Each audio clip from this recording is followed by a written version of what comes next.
സംസാരത്തിന്റെ രീതിയൊക്കെ ഒരുപാട് മാറിപ്പോയി. കാലത്തിനനുസരിച്ച് രീതിയൊക്കെ മാറണ്ടേ? ഒരാളുടെ രീതി സന്ദർഭത്തിനനുസരിച്ച് മാറാൻ പാടില്ലെന്ന് ആഗ്രഹിക്കുന്ന ആളാ ഞാൻ. അത് നിന്റെ രീതി. എല്ലാരും അങ്ങനെ വേണമെന്ന് വാശി പിടിക്കാൻ പാടില്ലല്ലോ. അതൊക്കെ വിടാം. എനിക്ക് നിന്നോട് കുറച്ച് കാര്യങ്ങൾ സംസാരിച്ച കൊള്ളുന്നുണ്ട്. എന്ത് കാര്യം? അല്ല, ഇന്നലെ സോഷ്യൽ മീഡിയയിൽ ഒരു ന്യൂസ്. മുരളി വേണ്ട.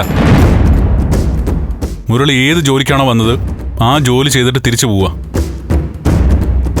ഇതിപ്പോ മുരളിയുടെ ഡ്യൂട്ടി സമയമല്ലേ, ആ സമയത്ത് ആ ഡ്യൂട്ടി ചെയ്താൽ മതി. അല്ല, നീ കാര്യമായിട്ടാണോ പറയുന്നത്? കളിപറച്ചിലൊക്കെ തൽക്കാലം നമുക്ക് സ്റ്റോപ്പ് ചെയ്യാം. എന്നുവെച്ചാ നിന്റെ ഒരു കാര്യത്തിൽ ഞാൻ ഇനി ഇടപെടണ്ടെന്നാണോ? നമ്മൾ ഫ്രണ്ട്സൊക്കെ ആയിരിക്കാം, പക്ഷെ ഒരു അതിര് വേണം എല്ലാത്തിനും. പക്ഷേ നമ്മുടെ ഫ്രണ്ട്ഷിപ്പ് ഒരു അതിരില്ലാതെയാണല്ലോ ഇത്രയും നാൾ മുന്നോട്ട് പോയിക്കൊണ്ടിരുന്നത്. അതിൻ്റെതായ ചില കുഴപ്പങ്ങളൊക്കെ കണ്ടു തുടങ്ങിയിട്ടുണ്ടല്ലോ. എന്താ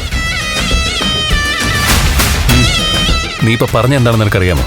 ഏതൊരു കാര്യം പൂർണ്ണമായിട്ട് മനസ്സിലാക്കിയിട്ടേ ഞാൻ പറയാറുള്ളൂ.